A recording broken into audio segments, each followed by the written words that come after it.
High heel shoes जसको पछाडिको भाग अग्लो हुन्छ, त्यो जुत्ताहरू प्रयोग गरिरहनु भएको छ अथवा लगाउन मनपर्छ? यो भिडियो विशेष गरी त्यस्तो खाले जुत्ताहरू प्रयोग गर्ने दिदीबहिनीहरू अथवा आन्टीहरू, आमाहरूको लागि हो।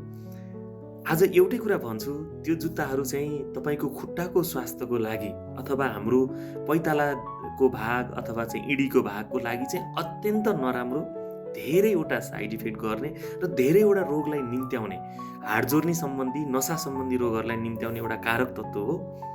यो कुराहरू भन्न चाहे र अबको भिडियोहरूमा चाहिँ म कुन रोगहरू, कुन समस्याहरू चाहिँ हाई हिल सुजको कारणले गर्दा अथवा अग्लो जुत्ताको कारणले गर्दा, जसको पैतालातिरको भाग अग्लो हुन्छ, कक सुज पनि भनिन्छ, चुच्चो भएको भागहरू त्यस्तो एकदम चलन चल्तीमा छ, प्रयोगमा छ, त्यसको प्रयोग चाहिँ आजबाट नगर्न अनुरोध गर्दछु र यसबाट के समस्याहरू हुन्छन् ती कुराहरू भन्दै जानेछु।